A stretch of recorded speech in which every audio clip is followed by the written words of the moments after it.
are going to the fair or something. Hi, I'm Ken Ray, welcoming you to episode 188 of The Checklist, brought to you by Secure Mac. Your iPhone is a computer in your pocket, saying, "Hello world," everywhere you go. Sometimes you may want it to pipe down. On today's show, we'll look at keeping your digital pal from giving you away when you're out and about, a way to use an SOS call without making an SOS call, and we'll look at a couple of security fixes from Cupertino. Carnies and concerts and chuds, oh my. Lots to hit on Checklist 188, brought to you by Secure Mac.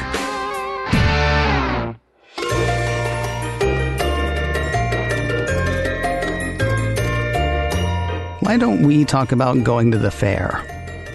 I don't know about the fair where you grew up, but where I grew up, there were two sides. The side that involved sheep shearing and quilt making and who can make the best jam. That was one side. The other side was the midway.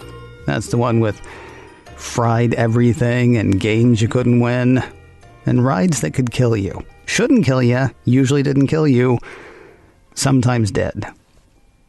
That side was basically a carnival. We'll say that the people who work that side are carnies. I don't say that in any kind of derogatory way. I mean, they're mostly good people, I'm sure. But here is a question. Would you want them to know who you are, what you buy, where you live? And would you be comfortable with them trying to get that information without you knowing it?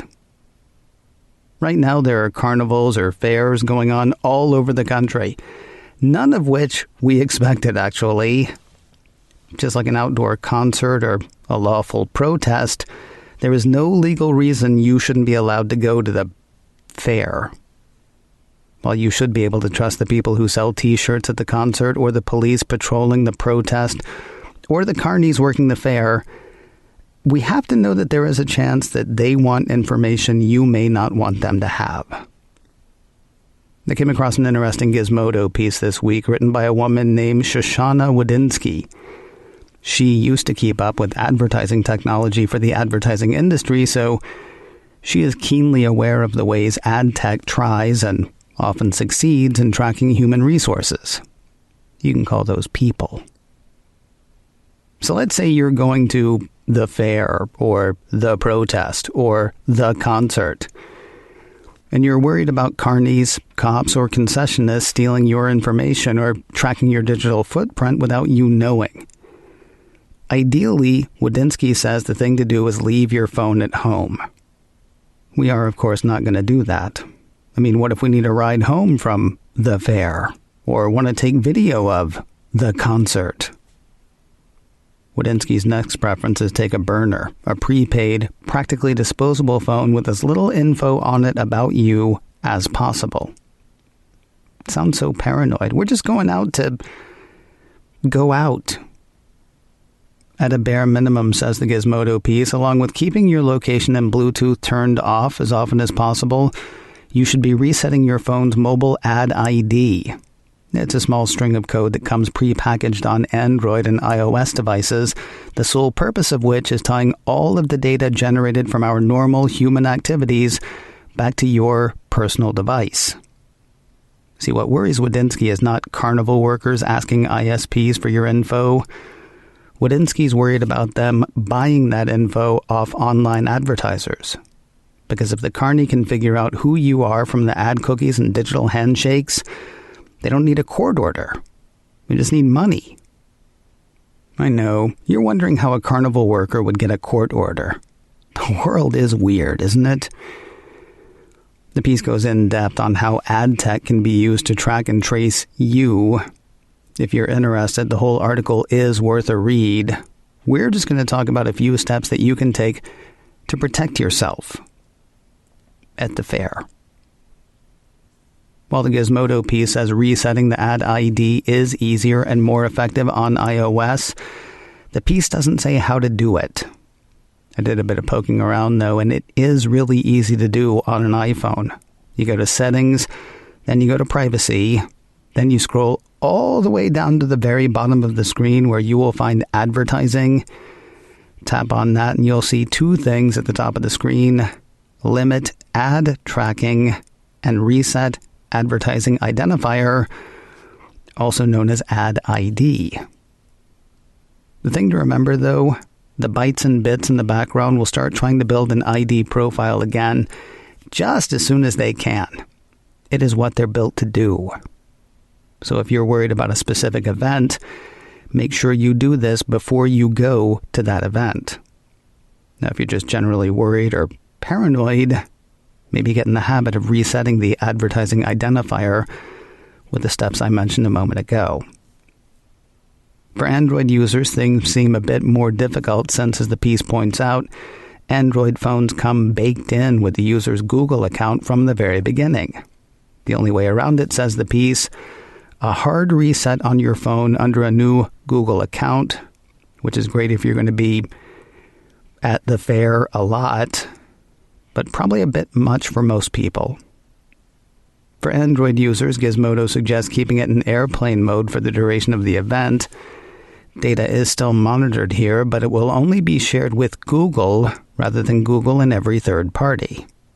For iPhone users, the piece advises if you're on an iOS device but are logged into any Google apps or use a Gmail address, delete those apps. Honestly, delete every app you can and log out of any Google or Gmail account.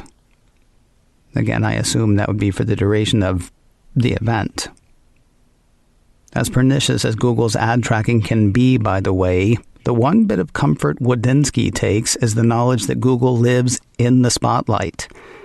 If Google tried passing user data to people who shouldn't necessarily have it, somebody's going to blow the whistle. Again, though, if the carnival workers can just buy the info off an ad tech company, who's going to know? So you wiped your ad ID before heading to the fair. As you're leaving, before you get home, wipe it again. Because your new ad ID may have picked up some digital something that'll shake hands with your Mac when you get back to the house, and you may have well just kept your old ad ID. Now, if you're really worried about people knowing that you've been to the fair, Wodinsky says it's not a bad idea to turn your phone off or put it into airplane mode while riding buses and subways, since they, and just about any digital screen or billboard running an ad, can keep a digital eye on you as you go. Finally, if you were at the fair or concert or lawful protest, the Gizmodo piece suggests keeping web browsing and news reading to a minimum. It might be tough in the current climate, but every mobile ad that pops up is engineered to send back a wave of bid stream data about your device, and sometimes your device's location, back to a trove of tech companies on the other side, who again are selling, not even to the highest bidder, just people with money. And this is me, by the way, not the article. This is one thing that concerns me. There's no reason to think that state fair officials would need to pay. While they may not be able to get a court order against Google without attracting attention, they could probably get a court order against data held by randomdigitaladmine.com without anybody noticing. Oh, and it just occurred to me, take off your smartwatch. I know, you're going to miss all the steps. You're going to miss the calories burned. Your rings are going to mock you. Without understanding everything about them, you got to figure there are ways that they could accidentally undo all the good work that you've done clearing your phone. Or maybe, like your smartphone, leave it in airplane mode. You know, if you're worried. This all sounds weird and scary, and frankly like a giant pain in the posterior, writes Wodinsky, though she didn't say posterior. That's why she is all in on the burner phone we talked about before. Especially if you plan to keep going to the fair.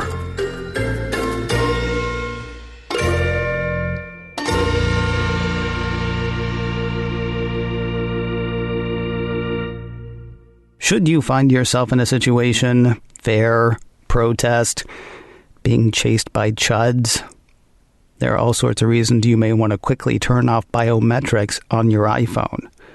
For while a chud or a carnival worker cannot compel you to punch your passcode into a locked iPhone, you can be compelled to put your finger on a Touch ID sensor to open an iPhone or look at your iPhone to activate Face ID.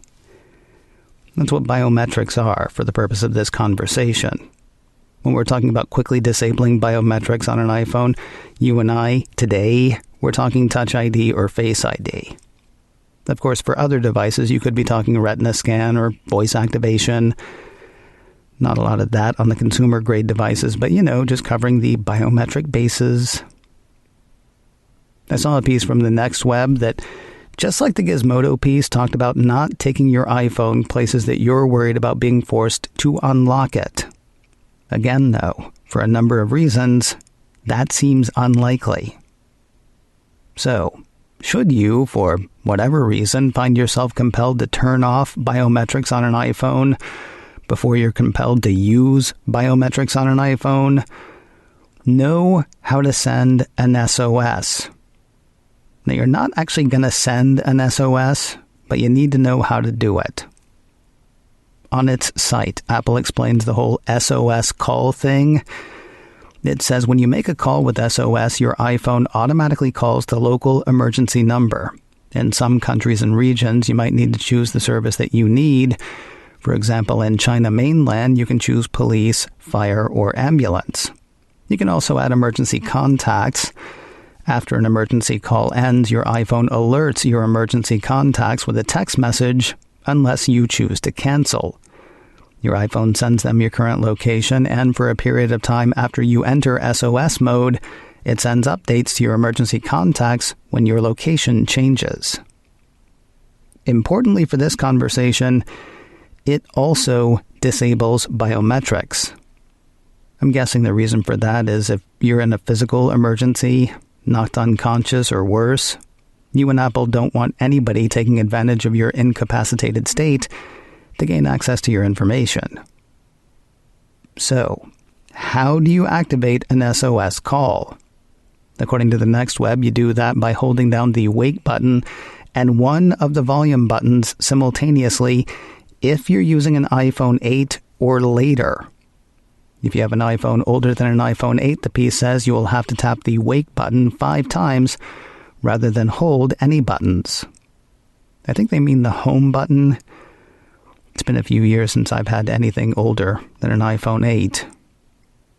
Now, once you've held down both buttons for a few seconds or done the wake button thing, the report says you'll see sliders giving you the options to shut your phone off, phone emergency services, and to open your medical ID. You don't actually have to swipe any of these. You can press the cancel button, and it will still disable biometrics. Now, if this is something you think you might employ, there is a very important setting about which to know. There's something called auto call in your iPhone settings, which I'm thinking is on by default. I'm thinking that because I had never heard of it before going over this story, but when I checked, I had auto call on. That means starting the SOS process will go ahead and contact emergency services. If you want to turn that off, or make sure it's on for that matter, you go to Settings, you go to Emergency SOS, then you'll look for Auto Call and toggle it as you see fit.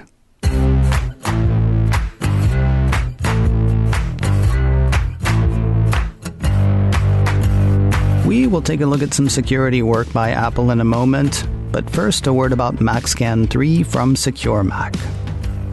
For me, the Mac is perfect, though it is, of course, not perfect. We used to think Macs were immune to malware. While that was never true, malware for the Mac is more prevalent and more dangerous today than it's ever been before. Guard against it with MacScan 3. MacScan 3 is a great defense against malicious software attacks aimed at your Mac. It's developed by Secure Mac, trusted names in computer security and developers of exceptional security software for over 20 years. MacScan 3 detects and removes Mac malware, catches keyloggers, removes tracking cookies, and provides full-range or targeted scanning, all without crowding up your hard drive or slowing down your machine. Sign up for a free 30-day trial today at securemac.com/MacScan. Then once you decide to buy it for less. You can take a little off your subscription to MacScan 3 with offer code CHECKLIST. Try it first. Let it find and remove the bad stuff you've bumped into. Then when you're ready to buy for less with offer code CHECKLIST at securemac.com/MacScan. We'll wrap the day with some security work on Apple's side. Tons of software updates from Apple this week. All it seems to fix one thing. Mac Rumors says Apple on Monday released macOS Catalina 10.15.5 supplemental update, iOS 13.5.1, tvOS 13.4.6 for 4th and 5th gen Apple TVs, watchOS 6.2.6, and HomePod software 13.4.6. Additionally, Apple security site says the company released Security Update 2020-003 High Sierra, which it actually released last week as well. One assumes that this was also an update, though what's funny is there doesn't seem to be one of those for macOS Mojave. Now you can chalk all this up to the latest move in the cat and mouse game between Apple and the jailbreak community. While the release note for the macOS update says macOS Catalina 10.15.5 supplemental update provides important security updates and is recommended for all users, it apparently contains only one security update. The security page I mentioned earlier says it addresses a kernel issue, with the impact listed as an application may be able to execute arbitrary code with kernel privileges. The ID tied to the vulnerability is listed as Uncover. That's the outfit that released a slew of jailbreaks for Apple operating systems and devices less than a week after those were released. From stuff in your pocket to stuff behind the scenes, news of a pretty bad bug tied to Sign In with Apple.